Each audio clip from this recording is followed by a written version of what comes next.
Hi there, my name is Dr. Arif Ahmad. I'm a consultant at the Princess Royal University Hospital Emergency Department. Don't know whether to say good morning or good afternoon to you guys.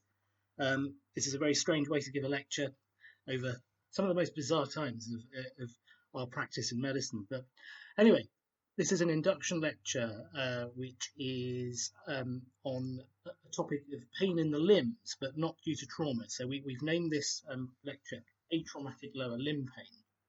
So it's going to cover some of the common things that we see in our emergency department pretty much on a day-to-day basis, bar maybe one or two of the conditions that I'm going to speak of. So I'm going to go over the pathways that we have and that we use, just to give you an overview and an oversight. I'm not going to teach you sort of individual topics in great detail. Those things will come along later on during your time with us on Wednesday morning lectures.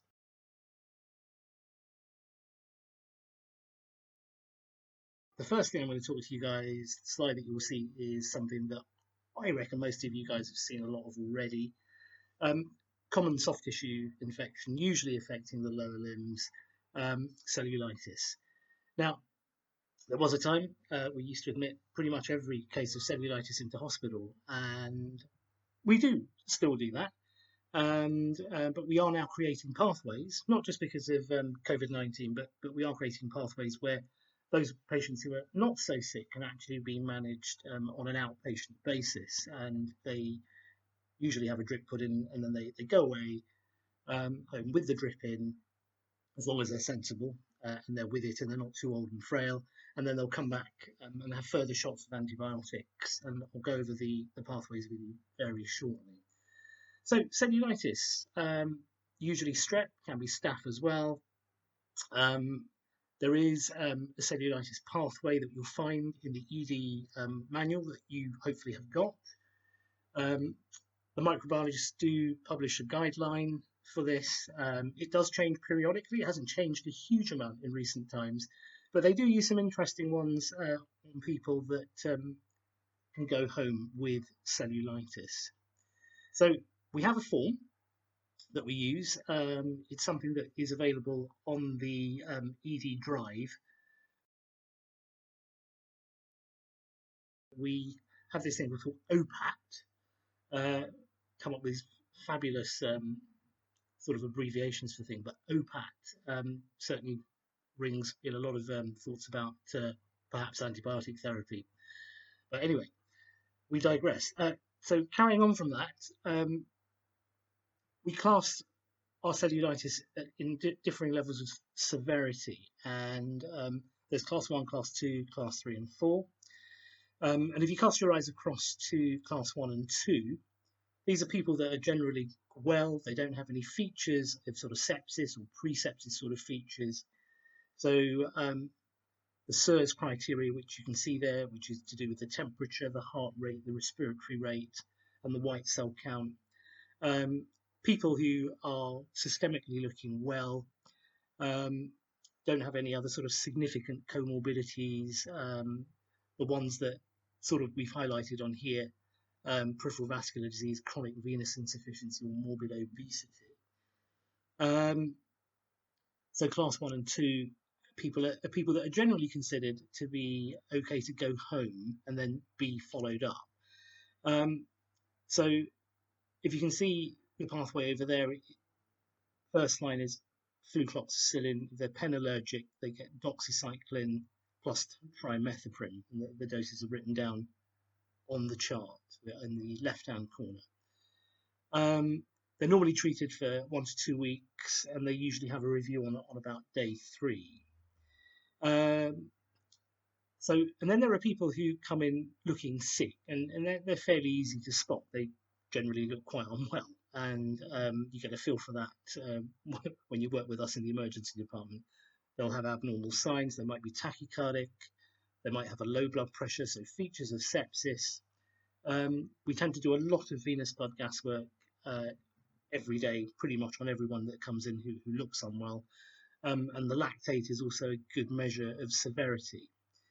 And then you've got sort of class 4 things, which are cellulitis, which may be associated with signs of frank septic shock, septicemia, anything that looks sort of bubbly and purpley on the leg with a very sick patient. They may have a pre-existing condition. They might be a diabetic.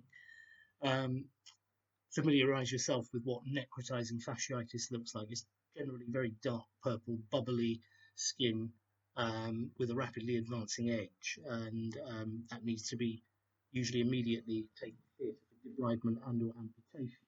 Luckily, it isn't that common these days, but it does crop up from time to time.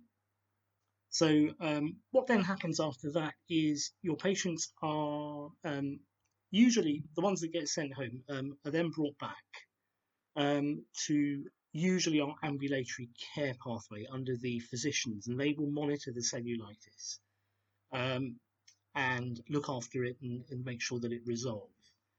And if you're interested on EPR, you can always sort of log your patient details, save them if you're interested in knowing what the outcome was. And Class 2 referrals that we get are generally the ones that come back to ambulatory. The exclusion criteria for those are people who have any cellulitis affecting particularly hand or the upper limb. They usually get referred to our friendly colleagues in the orthopedic department. Things that are affecting the face, so periorbital or orbital cellulitis, will go to the relevant speciality, be it ENT, maxillofacial, or ophthalmology, if it's true orbital cellulitis. Anybody else who's coming in with other symptoms, you might get an elderly person who hasn't got particularly bad cellulitis, but have other things going on, they're confused, their mobility's gone, they will get referred to medics. And that's generally it. So cast your eyes also sort of lower down. The antibiotic pathways, as I said, always be attuned to the fact that the guidance can change. So generally speaking, as somebody who is over the age of 55, we like to give a dose of ticaplanin and give them flucloxacillin orally. And if they are under 55, they will get ceftriaxone and also oral flucloxacillin as per what the chart says there. Penallergics can still have ticaplanin, but they get doxycycline instead of the fluclox. Okay, and that's pretty much it for cellulitis. So you'll see a lot of it around. We see a lot of it, particularly with our own population. Fortunately, the vast majority can actually be managed in the community. Something that hopefully you won't get tired of seeing in the ED. We do see an awful lot of query, do they have, we don't know, DVT. So I think the sort of message that we say for DVT is that it's almost always unilateral. Getting bilateral DVTs is unusual, but not unheard of, but it can occur. The mainstay of treatment for DVT, as we all know, is anticoagulation, and we have a pathway again for this as well, which we've got a printout on slide with a flowchart, which cast your sort of eyes over it. I'm not going to go over it in huge amounts of detail, but you're trying to determine what the pretest probability is of that person having a DVT. And if you look at the scoring system, you'll probably be familiar with the scoring system, which we use the Wells score, and we do also use this rather annoying blood test, I want to call it, called the D-dimer, which is wonderful if negative, but causes all sorts of problems when it's positive. So, but base your assessment upon the pretest probability. So the scoring system, I'll just quickly run through: active cancer, paralysis or paresis, recent plaster immobilization, bedridden, localized tenderness along deep veins. Is the entire leg swollen? That should always get the alarm bells ringing for a high-level proximal DVT. Is the calf swelling more than 3 centimeters compared to the asymptomatic leg? Pitting edema. Are there any collateral superficial veins? Is there a previous history of a DVT? And those things will score you quite high. But always be mindful of the fact there are things that can mimic DVTs as well. And we can go over that in just a moment. But there are DVT mimics, sometimes injuries, strain on the calf, sometimes a ruptured Baker's cyst. So always have those things at the back of your mind. But if you score greater than two or greater than two, then the DVT is considered to be likely on the pretest probability score. And in those patients, you just refer them to the DVT clinic, and you don't need to. We still send a D-dimer, but we actually don't wait for the result. So that's in anybody who scores two or more in their pretest probability score. In those that have an unlikely probability, we usually do wait for the D-dimer. If the D-dimer isn't raised, it's got a very good rule out strength, the test for D-dimer, if negative. And those people you can usually quite confidently discharge home and say that we've ruled out or excluded a DVT. We just cast your eyes down that flowchart. If, however, the people with the DVT unlikely or score less than 2 have a raised D-dimer, then we still send them along the DVT pathway, and they get referred to the DVT clinic. Now, this particular slide is slightly old in as much as it's showing the normal range is less than 230. The cutoff is now less than 500, which is good because it's the same. I believe it's the identical same assay that we use, but I think they ran off some more trials and research, and unfortunately, now the cutoff is just a bit higher, which has allowed us actually to discharge people home a bit more. You always get those annoying ones previously at a D-dimer of like 233, and then you'd be having kittens about, do you know something? I think they've just pulled their calf muscle and nothing else is wrong with them. You're probably right. But anyway, so DVT patients need to be anticoagulated. On this slide, it's written that you can give low molecular weight heparin. It's usually enoxaparin, or we know it better as clexane in clinical practice, and it's given usually at a dose of 1.5 milligrams per kilogram. Always remember if they've got any sort of impaired renal function, if their EGFR is sort of low, between 20 to 30, that dose is usually reduced to 1 milligram per kilogram. That's over 24 hours. Now, parenteral medications always come with their issues because you do often send these people home, ability to give, confidence to give, giving it correctly. You sometimes really don't know. So we have created also a new pathway, which you'll see when you print out the DVT proformas from the Symphony system, of giving rivaroxaban instead. And you have to calculate creatinine clearance and go over quite a number of questions related to cautions and contraindications with the use of rivaroxaban. The key one being that there isn't really a proper reversal agent for it. So patients need to be informed of the risk. So DVT clinic, which is where they get referred to, is a Monday to Friday service which runs at the Princess Royal at 9:30. When you print off the DVT pathways, it should give you the information, and usually an information sheet that can go to the patient, telling them about the clinic, what happens, and at what sort of time. They usually have to represent the following morning at 9:30 at the DVT clinic. It doesn't run over the weekend, as far as I'm aware, and those patients arriving after hours from Friday through to sort of the early hours of Monday morning usually have to be sent home. There are packs of rivaroxaban, sort of 3-day discharge packs that are available in our TTO cupboard, and they can take those home. And with safety net advice to return if anything changes, or they get worried, or they get any symptoms of PE.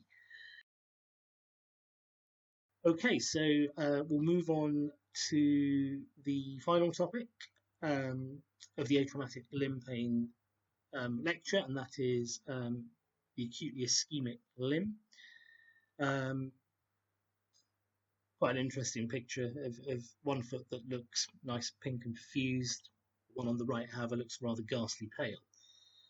So that might be a finding that you have in somebody who gets a sudden arterial block or embolus within the arterial system of their limbs. It can happen in the upper limb, the lower limb.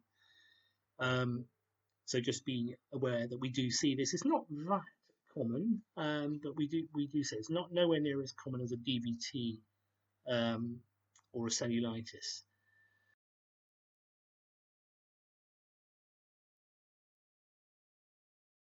So the thing that was always hammered into us in med school was the 6 Ps. We'll go over it very shortly. I think we were with you, we'll all be jumping at you, and I'm sure all of you would reel it off. So what happens? You get a block, there's no blood flow. So first P, it goes pale. There's a block, there's no flow, there's no pulse. So that's the other P. Because there's no blood, there's no oxygen, the muscle becomes ischemic, you get pain. The nerves also get starved of oxygen, so you get paresthesia, and you get this thing called perishing with cold. Because the muscles are ischemic, it's very difficult to move the limb. So that covers the 6 Ps of pain, pallor, paresthesia, perishingly cold. I love the perishingly cold bit. Pulselessness and paralysis. And the thing just to be aware of, sometimes you may get, it can be caused by dissection of the aorta further up, or trauma. But the usual cause is caused by somebody who's got, it's an embolic event, usually a thrombus that gets lodged. If you've got somebody with the 6 Ps, that is an emergency and requires emergent transfer. The pathway that we have for that is that we have usually contact with the vascular surgeons, which we can refer either to St Thomas's or to King's. Now, the general protocol in the past is that we have been referring to St Thomas's Hospital Vascular Surgery, but at times we have been also referring to King's, but I'll clarify that with you guys at a later date. Remember that always feel for the pulses in any painful leg. These are things that sometimes just get missed. Always remember that we do have access to ultrasound, Doppler. Some of the Dopplers, you just literally look for, go down sort of starting proximally. So femoral, popliteal, find those, and then look for the smaller ones of the dorsalis pedis and the posterior tibial, and you should be able to hopefully pick up a signal. But obviously, clearly, if you don't, then that would be a reason for emergent transfer. Some of our more senior docs can do Doppler flow ultrasound or colour Doppler. If you're unsure, just grab one of us and we'll assist and try and help. Then you will also get people who get non-critical ischemia, but will be approaching that sort of critical phase, and you'll be often, asked to do your findings, raise the leg. You may even ask to do an ankle brachial pressure sort of index as well, but we'll go over that in more detail in later lectures. So I'm going to wrap it up, guys, and with that, I hope it was okay, and I hope you guys haven't fallen asleep. But my name's Arif Ahmad. If you've got any questions, I'm available on email or phone. Just give us a shout at any time. I'll be very happy to talk through any things that you wanted any clarification over. So hope you guys have a good induction, and hopefully I'll meet you guys in person very soon. All the best.